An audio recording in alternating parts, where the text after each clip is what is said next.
அதில் குறிப்பாக சொல்ல போனால் அதானி போர்ட் அதோட அது பார்த்தீங்கன்னா டோட்டலாக அப்படியே நமக்கு என்ன நடக்குப்பா அப்படிங்கிற அளவுக்கு ஒரு பெரிய ஜம்ப் அது. நம்ம பொதுவாக வந்து அதானி போர்ட்டை வந்து நான் கிட்டத்தட்ட ஒரு 1 இயராக நான் அதை ஸ்டடி பண்ணிட்டு இருக்கேன்.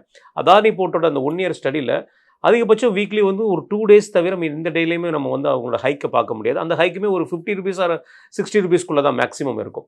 சம்டைம்ஸ் ஒரு 100 ருபீஸ் வரைக்கும் போயிருக்கலாம். பட் அந்த அளவுக்கு இருக்கிறது இன்னைக்கு சடன் ஹைக்.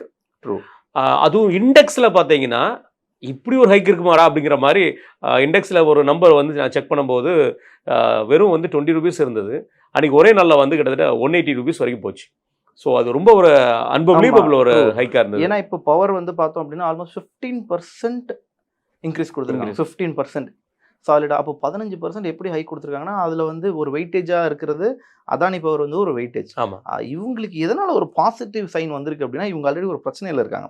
2021 ஆல்ரெடி இவங்க ஒரு ப்ராப்ளமில் இருக்காங்க. என்ன ப்ராப்ளம்னு கேட்டிங்கன்னா லைக் இந்த யூஎஸ்ல உள்ள ப்ராப்ளம், யூஎஸ் ப்ராப்ளம்னால பிரச்சனையில் இருக்காங்க. அந்த லைக் பர்டிகுலர் அந்த சோலார் எனர்ஜியில் அவங்களுக்கு ஒரு கோர்ட் கேஸ் இருக்குது. அந்த கோர்ட் அதை என்னன்னு சொல்லுவாங்கன்னா எஸ்இசி.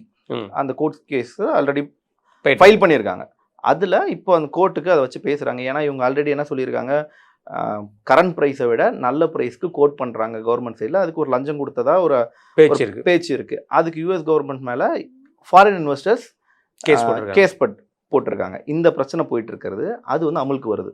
ஓகே. அப்போது மக்கள் மனதில் ஒரு பாசிட்டிவ் சைனாக பார்க்குறாங்க. ஸோ அது ஒரு ப்ளஸ் பாயிண்ட் அவங்களுக்கு.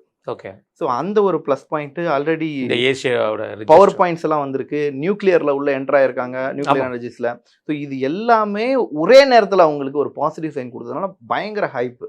ஓகே. ஸோ இந்த பயங்கர ஹைப் வர்றதுனால ஆட்டோமேட்டிக்காக எங்கே இது ரிஃப்ளெக்ட் ஆகுதுன்னு கேட்டிங்கன்னா பவர் செக்டாரில் ரிஃப்ளெக்ட் ஆகுது இண்டெக்ஸில். புரியுது. ஸோ பவர் செக்டார் இண்டெக்ஸில் வரப்போ ஆட்டோமேட்டிக்காக என்ன ஆகணும், எல்லாரும் அதோடைய பர்டிகுலர் இண்டெக்ஸ்குள்ளே போகணும்.